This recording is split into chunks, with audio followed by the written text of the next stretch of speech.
Hello बच्चों, तुम्हारा chapter चल रहा था इशू ऑफ डिबेंचर्स। तो उसमें आ जाओ इलस्ट्रेशन नंबर 24 पे। Illustration number 26, page number 9.30। आओ भाई ध्यान से, एक टॉपिक है आपका, वो टॉपिक ही कराना है, तो वही है इलस्ट्रेशन। देखो भाई, एक होते हैं प्रमोटर्स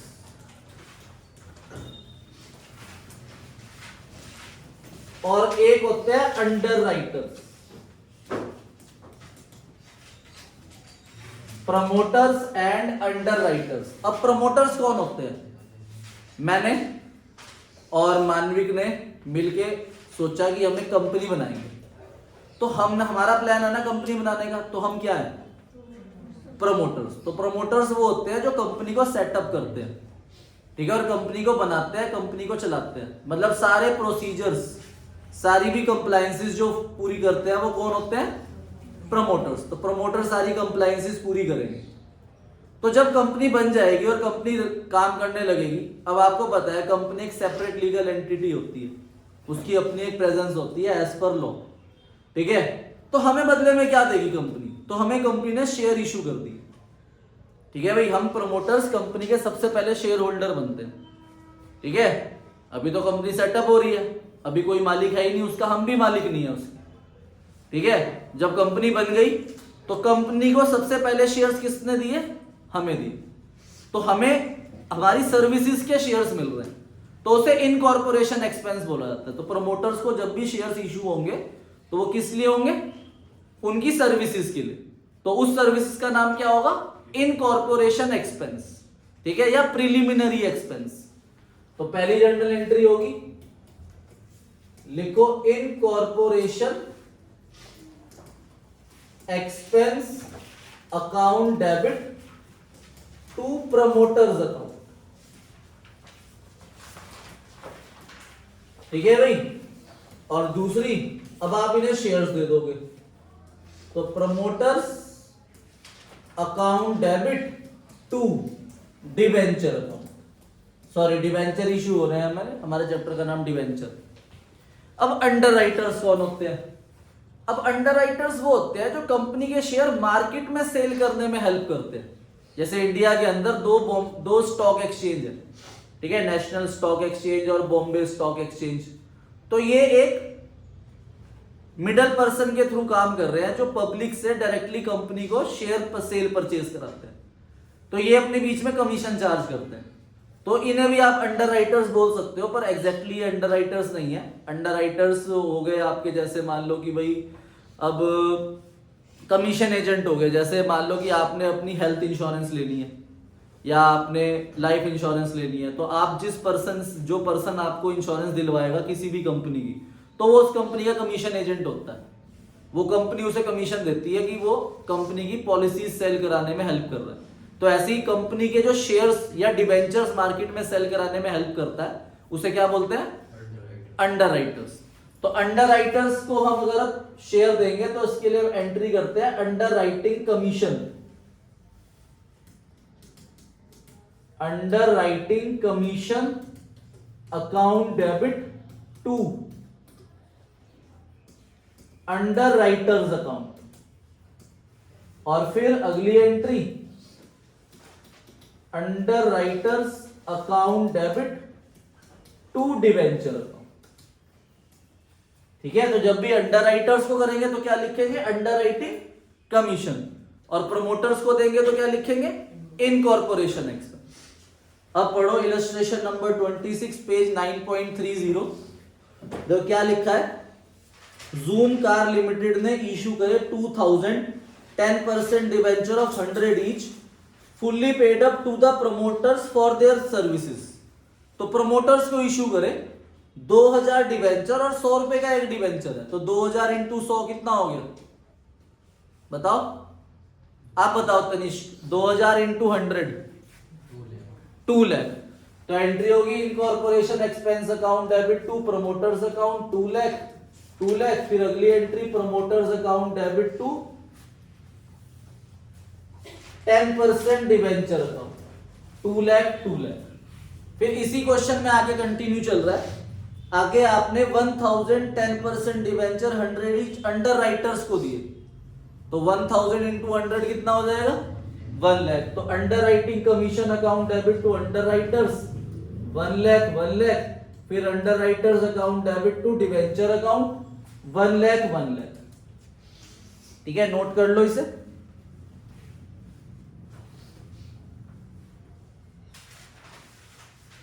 अब है इलस्ट्रेशन नंबर 40। ये तो कर ली होगी रिया मैम आपने, है रिया मैम? क्या कह रहे हो मैम आप? थोड़ी सी करी मैम? मैम ये तो गलत प्रभाव पड़ेगा, मैम ही नहीं कर रही तो बच्चे कैसे करेंगे? पढ़ो भाई, ध्यान से पढ़ो। इलस्ट्रेशन 49.47 पेज पे मैंने आपको टॉपिक कराया था ना एक, कि अगर रिडीम प्रीमियम पे हो तो क्या होगा लॉस, तो लॉस डेबिट भी होगा क्रेडिट भी होगा। तो सेम क्वेश्चन है पर ये इंस्टॉलमेंट वाला है, तो इसमें लॉस को कहां लिखेंगे अलॉटमेंट में लिखेंगे। तो पढ़ो ध्यान से। ₹7 लाख लिखा है, तो देखो मैंने आपको बताया था कि अगर कहीं पर भी रुपीज आ जाए तो पहले आप फेस वैल्यू से डिवाइड करोगे तो नंबर ऑफ डिवेंचर आ जाएंगे आपके 7000। तो 7000 डिवेंचर आपने इशू करे, 100 रुपीज का एक डिवेंचर है और 5 रुपए प्रीमियम पे इशू करा है 105 रुपए में। Redeemable eight 110%। तो इसका मतलब क्या है रिडीमेबल एट 110% की 110% प्रीमियम पे रिडीम करेंगे या 10% प्रीमियम पे रिडीम करेंगे? 10%। तो गलती से भी 110 मत समझ लेना प्रीमियम। रिडीमेबल एट 110% लिखा है, मतलब 100 की जगह 110 दोगे, तो एक्स्ट्रा कितने दोगे?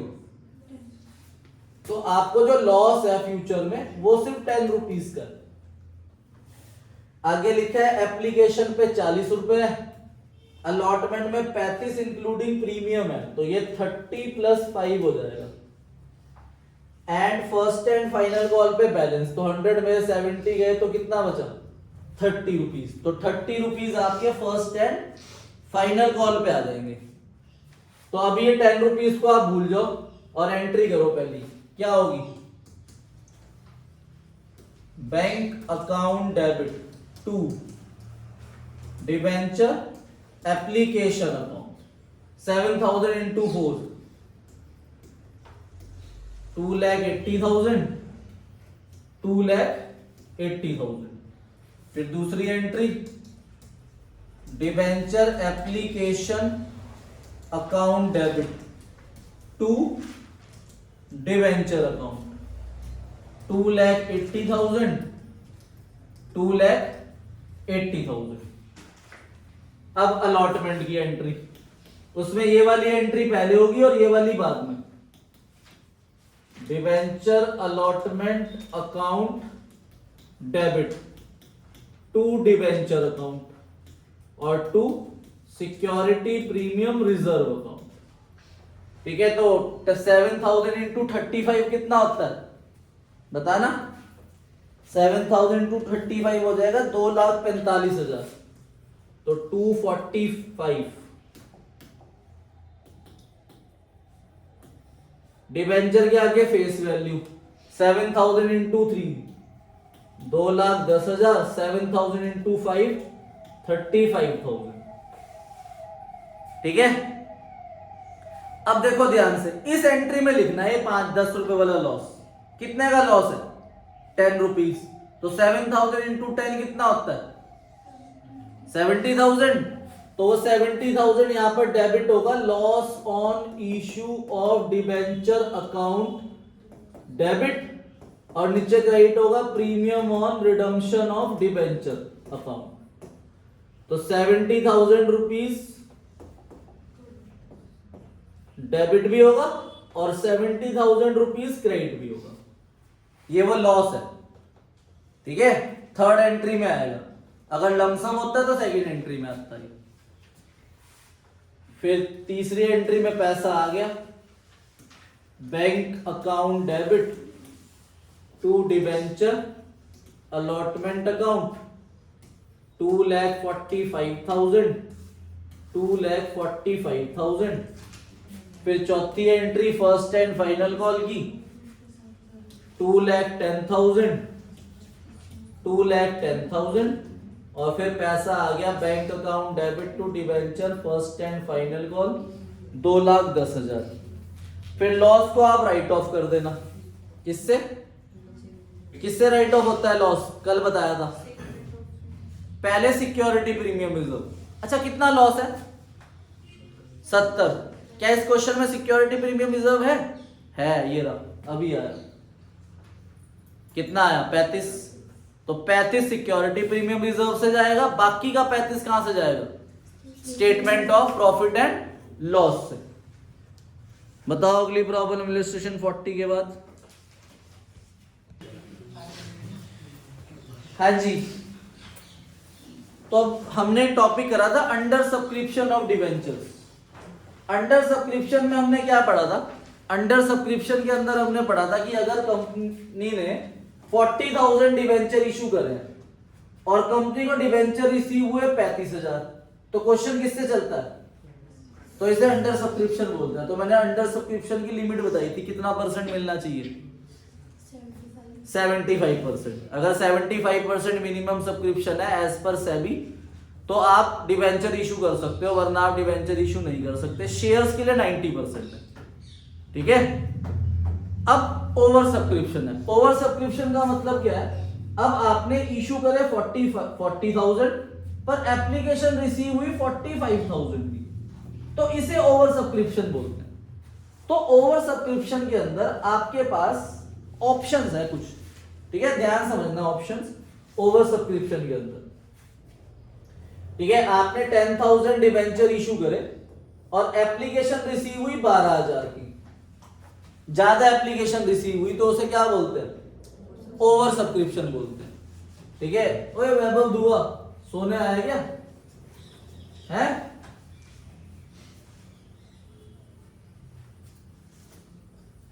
ओवर सब्सक्रिप्शन ऑफ डिवेंचर्स के अंदर आपके पास दो ऑप्शन है। देखो पहला ऑप्शन क्या है? कितने एक्स्ट्रा आए? 2,000। तो आपने उन्हें मना कर दिया कि भाई हम आपको डिवेंचर नहीं दे सकते, हम कितने दे सकते हैं? सिर्फ 10,000। तो 2,000 को हमने रिजेक्ट कर दिया और उनका पैसा क्या कर देंगे? रिफंड। अब दूसरा ऑप्शन क्या है? दूसरा ऑप्शन है आपके पास कि आपने उसे मना नहीं किया। आपके पास कितने डिवेंचर है? 10। सॉरी, इशू कितने करे? 10,000। आए कितने? 12,000। तो हमने उसे कहा कि भाई अभी आपके जो 2,000 रुपए एक्स्ट्रा आए हैं ना, ये पैसे हम रख लेते हैं, आगे कम दे देना, ठीक है भाई। मतलब किसी ने अगर 2 मांगे थे तो उसे 1 दे दिया, किसी ने 5 मांगे थे उसे 3 दे दिए, किसी ने 4 मांगे थे उसे 3 दे दिए। तो इसे बोलते हैं कि हमने किसी को मना नहीं करा और ना हमने पैसे वापस करे। तो हमने उसे क्या कहा कि आप नेक्स्ट टाइम पे पैसे क्या दे देना कम। जैसे मान लो कि आपको 2,000, 2,000 और 2,000 टोटल कितने देने हैं? 6,000। अगर आप मुझे सीधा 6,000 दे दो, ठीक है, आपने मुझे 6,000 दे दिए एक ही बारी में, तो उसे क्या बोलते हैं? लमसम। तो आप लेकर आए पैसे और आपने मुझे 6,000 की जगह 7,000 दे दिए, तो मैं क्या ये बोल सकता हूं कि 1,000 रुपए मैं आपके बाद में लगा लूंगा? क्यों? क्योंकि देने कितने थे टोटल? 6, ठीक है। और अगर आप मुझे 7 दे दोगे तो मुझे 1,000 आपके वापस करने ही पड़ेंगे। मैं आपको ये नहीं बोल सकता कि कोई नहीं नेक्स्ट टाइम लगा लेंगे, ये बोल सकता हूं मैं? नहीं बोल सकता ना। पर अगर आप मुझे 6,000 को इंस्टॉलमेंट में दे रहे हो और यहां पर आपने 2,000 की जगह मुझे 2,400 दे दिए, कितने दे दिए? 2,400। तो आपके पास ऑप्शन है कि आप 400 रुपए वापिस मांग लो, या फिर आप ये कहोगे कि मैं नेक्स्ट टाइम पे 2,000 की जगह कितने दूंगा? 1,600। ये आपके पास ऑप्शन है, मेरे पास नहीं है। आप कौन सा ऑप्शन चूज कर सकते हो? देखो इसमें तो कोई ऑप्शन ही नहीं बनता अगर सारे पैसे एक साथ आते हैं। भाई आने कितने थे? 6, दे कितने दिए? 7। तो ऑप्शन ही नहीं है, 1,000 वापस करने ही पड़ेंगे। ऑप्शन हमेशा होगा ही किसमें? इंस्टॉलमेंट में, ठीक है भाई। अगर इंस्टॉलमेंट में आपको 2,000 की जगह आपने मुझे 2,400 दे दिए तो आपके पास ऑप्शन है कि आप 400 रुपए वापिस ले लो, या आप मुझे ये बोल लो कि भाई नहीं नेक्स्ट टाइम पे मैं 400 रुपीज क्या दे दूंगा, कम दे दूंगा। ठीक है, अभी बात कम भी तो बोल रही, कोई बात नहीं अगली बार दे देना, आपके ऊपर भी होना चाहिए। ठीक है, तो क्वेश्चन हमें खुद बताएगा कि हमें क्या करना। समझ आ गया? दूसरा ऑप्शन, पहला ऑप्शन तो मना ही कर दो साफ, चाहे ये वाला हो या ये वाला हो, पहला ऑप्शन साफ है कि आपके 2000 तो हम वापिस ही करेंगे, हम नहीं देख रहे। दूसरे वाले के अंदर ऑप्शन होगा कि रख लिए अगली बार क्या दे देना, कम। तो इस ऑप्शन को बोलते हैं प्रोराटा। क्या बोलते हैं? प्रोराटा का मतलब होता है प्रोपोर्शनेट अलॉटमेंट। ठीक है भाई, बात समझ आई? ओवर सब्सक्रिप्शन के अंदर दो केस है, पहला क्या कर दो, मना, और दूसरे के अंदर क्या कर दो, प्रोराटा। मतलब जो एक्स्ट्रा पैसे आए वो वापिस नहीं कर रहे, तो हमने अगली बार कम देने हैं। और ये होगा ही किस केस में, जिसमें क्या आएगी, इंस्टॉलमेंट, लमसम के अंदर नहीं हो सकता। आओ अपनी बुक में क्वेश्चन नंबर 1 पे, पेज नंबर 9.76, क्वेश्चन नंबर 1 पे आओ।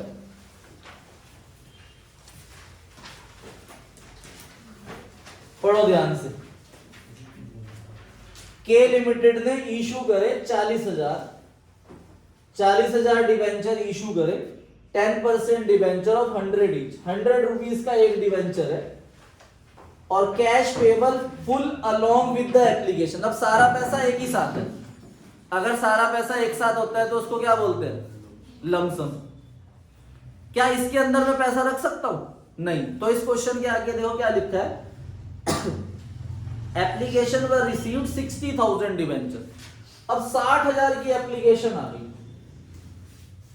पर हम दे कितने सकते हैं, सिर्फ 40। तो बताओ कितने एक्स्ट्रा है? तो क्या 20,000 को मैं ये बोल सकता हूं कि जी आपके पैसे मैं बाद में यूटिलाइज कर लूंगा? नहीं, क्योंकि ये क्या है, लमसम। तो हमारे पास जो 20,000 का पैसा आया ये हमें क्या करना पड़ेगा, रिफंड करना पड़ेगा। क्या करना पड़ेगा? तो अभी मेरे पास जो पैसे आए वो 60,000 इंटू 100, 60 लाख रुपीज आए, पर मैंने रखे कितने,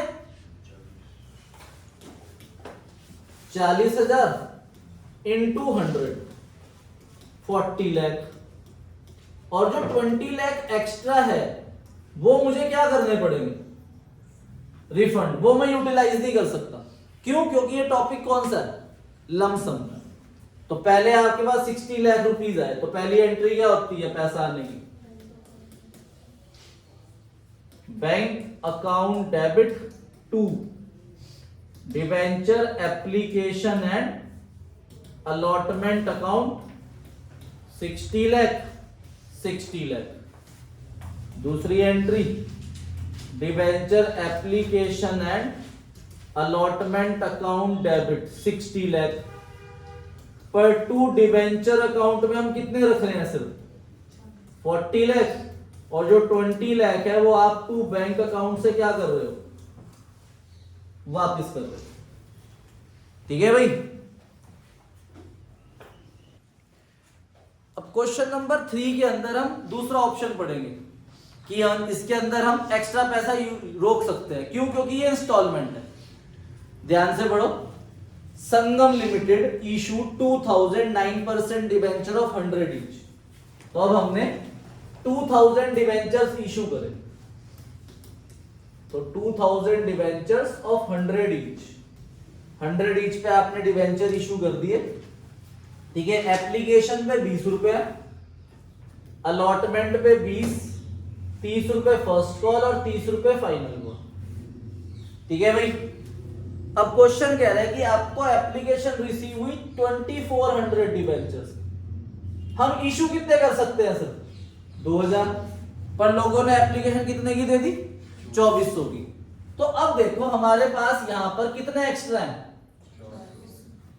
तो इन 400 को हम बोल सकते हैं, क्योंकि पैसे तो अभी सिर्फ ये 20 रुपए आए होंगे ना एप्लीकेशन के।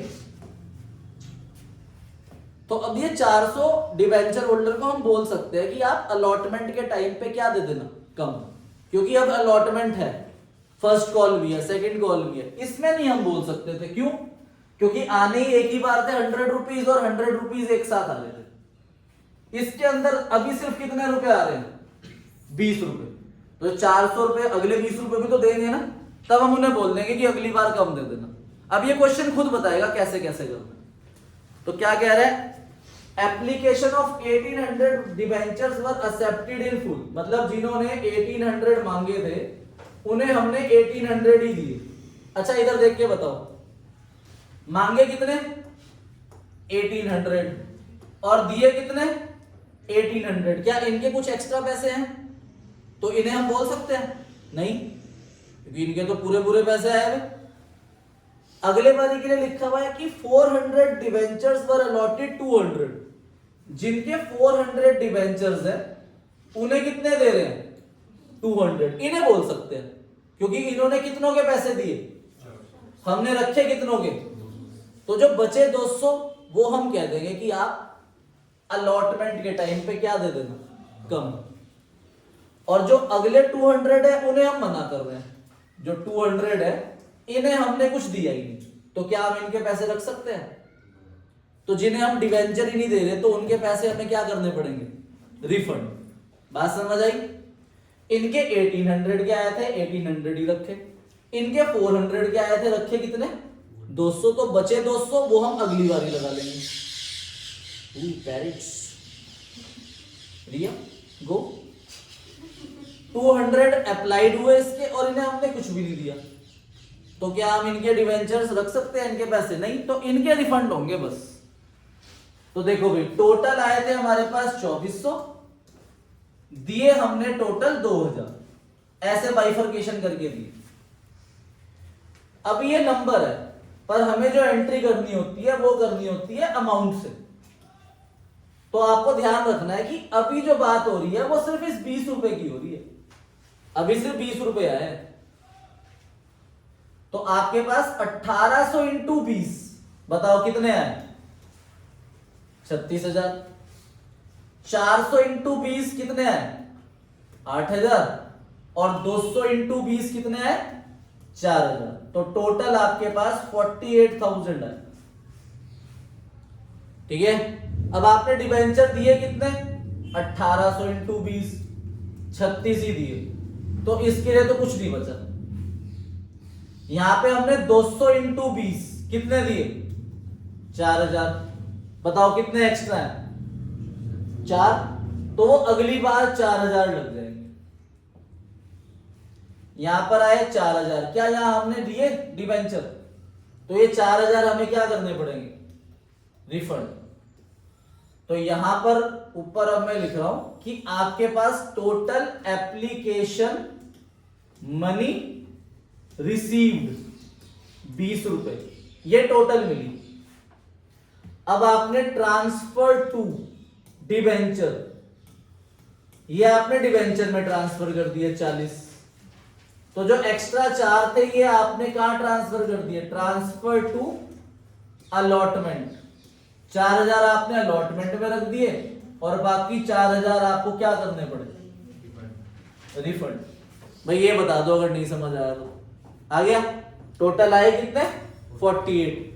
डिबेंचर के लिए कितने रखे? 40। तो जो एक्स्ट्रा 8 थे उसमें 4,000 तो हमने अलॉटमेंट में रख लिए, तो ये 4,000 अलॉटमेंट में क्या आएंगे? कम आएंगे। और ये 4,000 हमने क्या कर दिए? वापस, क्योंकि इन्हें हमने डिबेंचर ही नहीं दिए। तो जिन्हें हमने डिबेंचर ही नहीं दिए उनका पैसा हम रख ही नहीं सकते। तो पहली एंट्री करो, bank account debit to 9% debenture application account 48,000 ये आए आपके पास एप्लीकेशन के पैसे, ये वाले 48। अब ध्यान से देखना दूसरी entry, 9% debenture application account debit 48,000 आए थे, डिबेंचर में कितने डाले? 40। तो टू 9% डिबेंचर अकाउंट 40,000। 4,000 हमने कहां डाल दिए? अलॉटमेंट में। तो टू 9% डिबेंचर अलॉटमेंट अकाउंट 4,000। और बाकी बचे हुए 2 बैंक से हमने 4000 क्या कर दिए, रिफंड। तो हमने 4000 रिफंड कर दिए। वैभव दुआ किस शौक में हो बेटा, किस चीज का शौक मना रहे हो आप यहां बैठ के, हैं? शौक में हो या शौक में हो?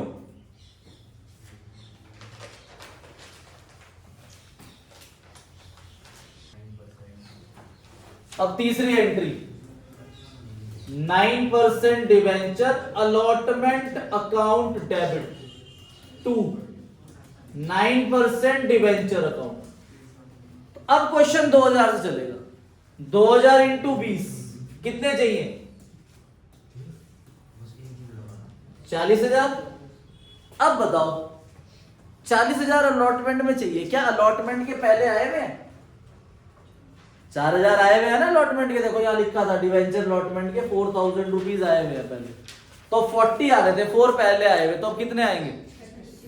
तो अब आप यहां पे चौथी एंट्री जो करोगे वो करोगे bank account debit to 9% debenture allotment account 46,000, sorry 36,000।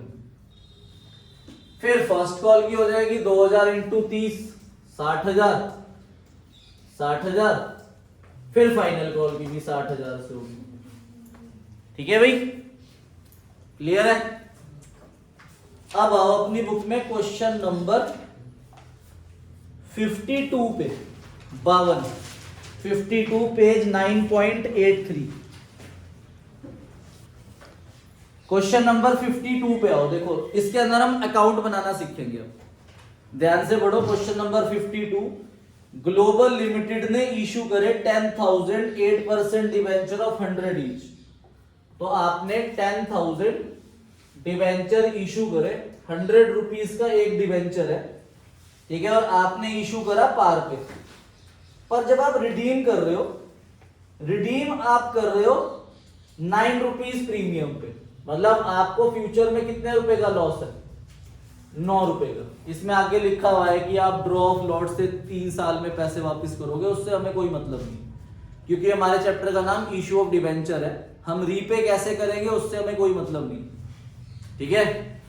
तो अब आप देखो 10,000 डिवेंचर के 100 रुपए आ रहे हैं और 9 रुपए का लॉस है, तो 2 एंट्रियां होती है, वो 2 एंट्रियां आपको आती है, करके दिखाओ।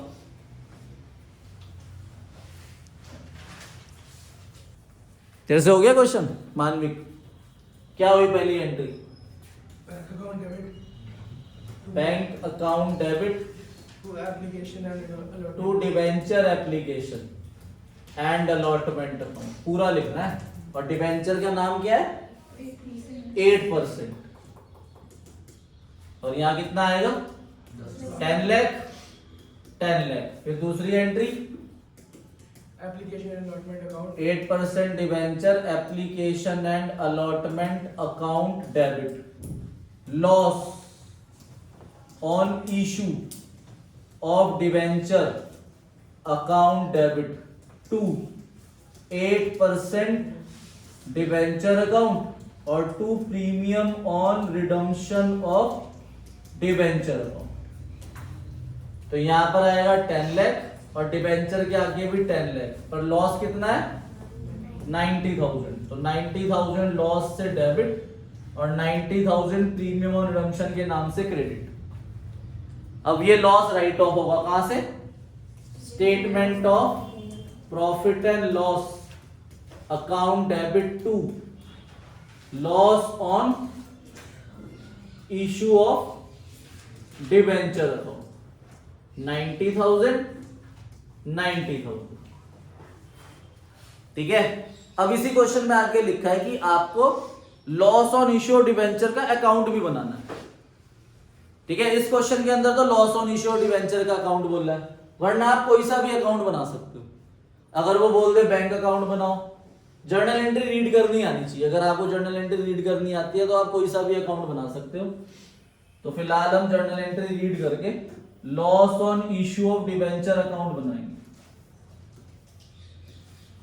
यहां पे आ जाएगा डेट या फिर serial number, particular LF amount, date, particular, LF amount, और ऊपर आप हेडिंग डालोगे loss on issue of debenture account, credit side और डेबिट साइड।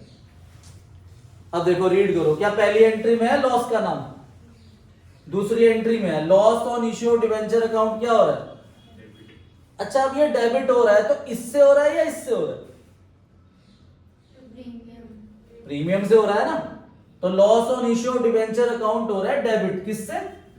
तो यहां पर आ जाएगा to premium on redemption of debenture 90,000। अब इस एंट्री में भी लॉस का नाम है, यहां पर loss on issue of debenture account क्या हो रहा है? क्रेडिट, किससे? तो loss on issue of debenture account credit हो रहा है, किससे? By statement of profit and loss account से 90,000, और ये दोनों तरफ मैच हो जाए। ठीक है भाई, आगे बात समझ?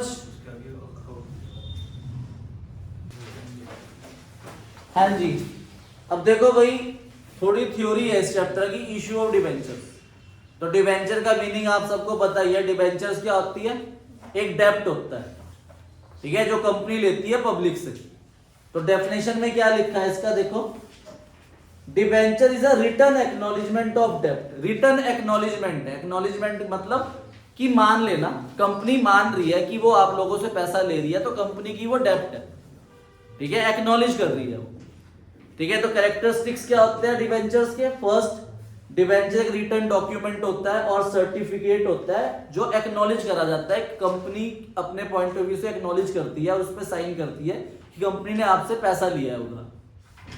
सेकेंड पॉइंट, उस डिवेंचर्स का जब सर्टिफिकेट बनता है तो उस पर लिखा जाता है कि मोड और पीरियड, कि कितने साल के लिए आपसे पैसा लिया है और किस मोड के थ्रू आपका पैसा वापस करा जाएगा। मोड मतलब कि कैश के थ्रू दिया जाएगा या चेक से दिया जाएगा या अकाउंट ट्रांसफर होगा या कितनी इंस्टॉलमेंट में पैसा दिया जाएगा, ठीक है, या पैसा नहीं देंगे तो कोई और चीज देंगे, तो वो सब चीजें उसमें लिखी जाती है।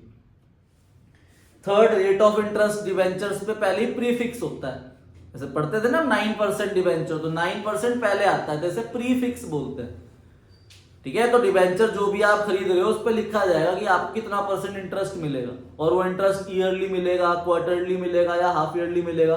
कल हमने क्वेश्चन भी किया था उसका।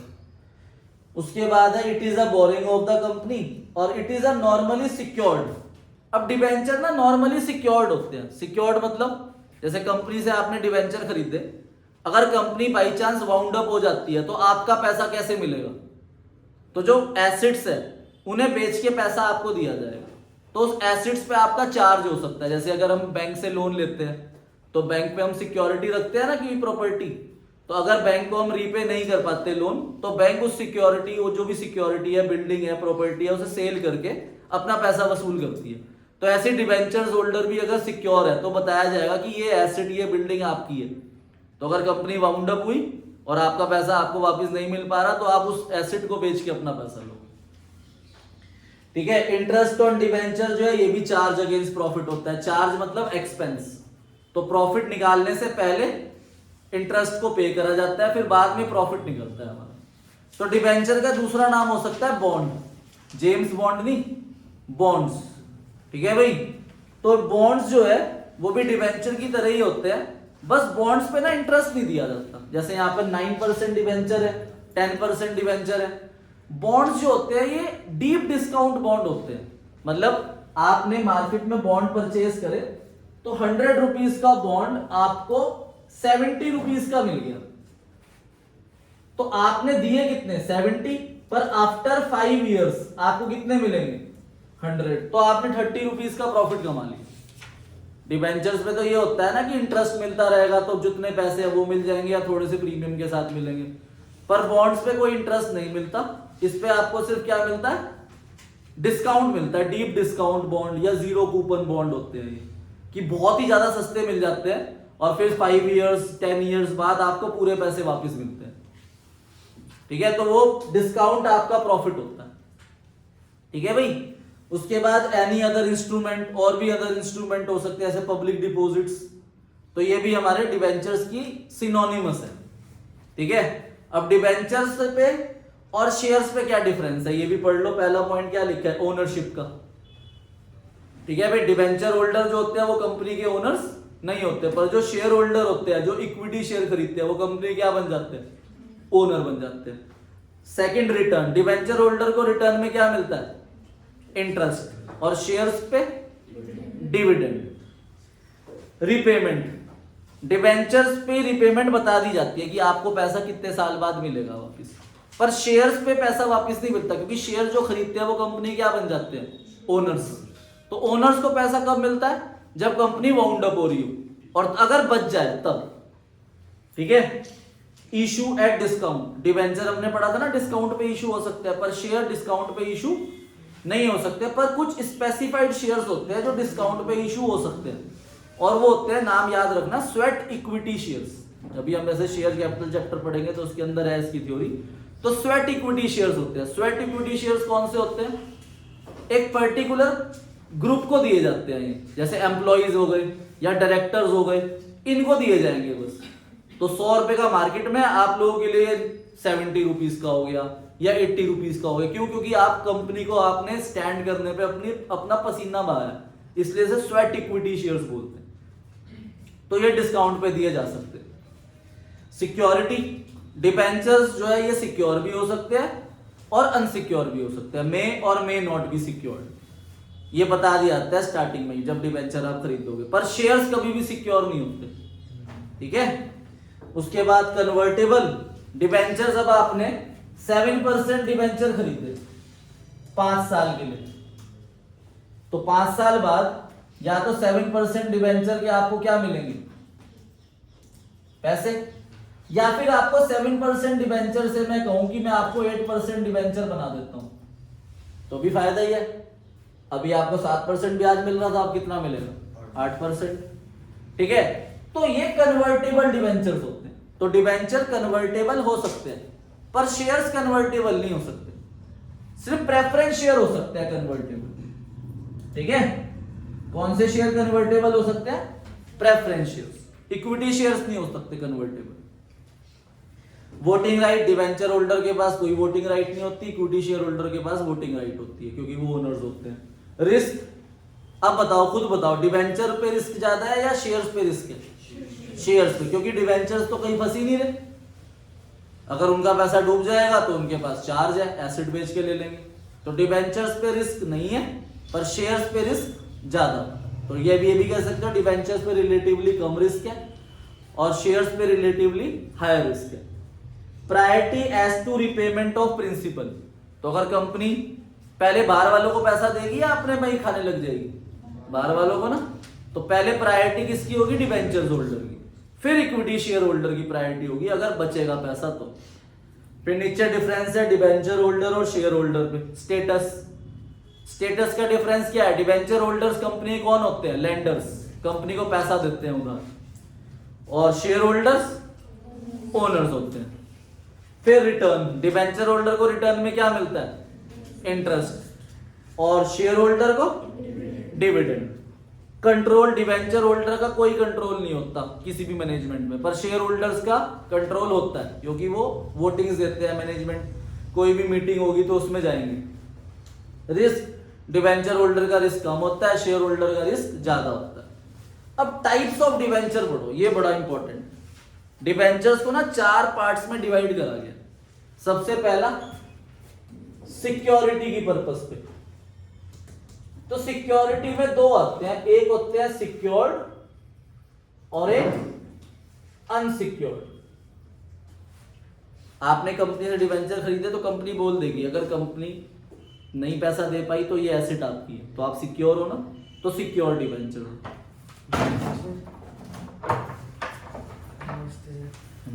सर ने मंगाया था, ये ले जाओ। अरे क्या कर रहे हैं, पूछ रहा था। नहीं अभी चल रहा है। ठीक है,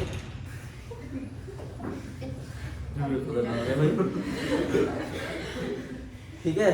सिक्योरिटी के पॉइंट ऑफ व्यू से सिक्योर्ड और अनसिक्योर्ड, ठीक है, तो कोई सिक्योरिटी नहीं रखी, आपका पैसा डूब जाएगा अगर कंपनी डूब गई, तो वो अनसिक्योर्ड डिबेंचर होते हैं। दूसरा हो गया रिडम्पशन के पॉइंट ऑफ व्यू से। अब रिडम्पशन के पॉइंट ऑफ व्यू से क्या है, रिडीमेबल और इरिडीमेबल, ठीक है, दो है, एक है रिडीमेबल और एक इरिडीमेबल।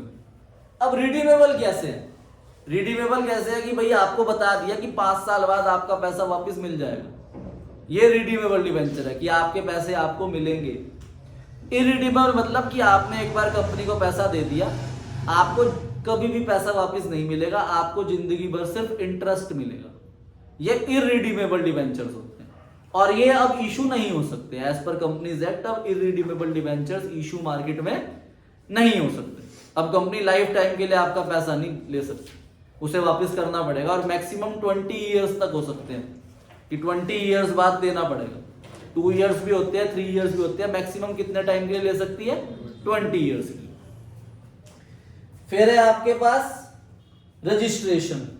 अब रजिस्ट्रेशन के पॉइंट ऑफ व्यू से देखो भाई, दो होते हैं इसमें, रजिस्टर्ड और बियरर।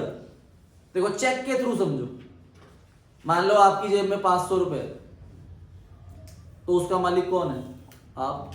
अब वो 500 रुपए आपने मुझे दे दिए मेरी जेब में, तो मालिक कौन है, मैं। फिर आपने किसी और को दे दिए तो वो मालिक है। आई बात समझ में। तो ये बियरर नोट है, जो हमारे पास करेंसी नोट होते हैं ना, बियरर होते हैं, मतलब जिसके हाथ में है वो मालिक है। अब रजिस्टर्ड होता है चेक से समझो। अब मान लो चेक है गुरसिमरन सिंह के नाम पे, अब वो चेक जो है वैभव दुआ को पा गया, वैभव दुआ खुश होएगा नहीं, क्योंकि इसे पैसे मिल ही नहीं सकते, क्योंकि नाम किसका है, मेरा। तो रजिस्टर्ड का मतलब भी यही है कि अगर कंपनी के नाम पे, आपने कंपनी के पास एक रजिस्टर होता है डिबेंचर होल्डर का, अब वैभव दुआ का नाम लिखा हुआ है तो वैभव दुआ रजिस्टर्ड डिबेंचर है। अगर वैभव दुआ किसी को डिबेंचर बेचेगा तो पहले उसका रजिस्टर पे वहां पे नाम चेंज होएगा, तब जाके वो डिबेंचर दूसरे नाम पे ट्रांसफर हो सकते हैं। अब एक होते हैं बियरर डिबेंचर, जिसका कंपनी के पास कोई रिकॉर्ड नहीं है कि किसके नाम पे है, बस ये पता है कि मार्केट में ये डिबेंचर है, तो जिसके पास वो डिबेंचर होंगे वो मालिक है। तो वैभव दुआ किसी को भी फ्रीली बेच सकता है, जिसके पास आ गए वो मालिक, वो आगे किसी और को बेच देगा, प्रॉफिट कमाते रहेंगे। कंपनी के नाम, किसी का नाम नहीं है कंपनी के पास, ये पता है बस मार्केट में इतने डिबेंचर है। तो ये कौन से डिबेंचर होते हैं, बियरर डिबेंचर। फिर है आपके पास कन्वर्टेबल। अब कन्वर्टेबिलिटी में मैंने बताया कि आपको 7% डिबेंचर से क्या बना देंगे, तो ये कन्वर्टेबल डिबेंचर हो गए, या इक्विटी शेयर होल्डर बना देंगे, या प्रेफरेंस शेयर होल्डर बना देंगे, कुछ भी बना सकते हैं 5 साल बाद। या आपको 5 साल बाद क्या मिलेंगे आपके, तो ये नॉन कन्वर्टेबल डिबेंचर है, इनके पैसे मिलेंगे। ठीक है, तो ये हेडिंग से आप ये पढ़ लेना। होमवर्क में आपके पास इलस्ट्रेशन नंबर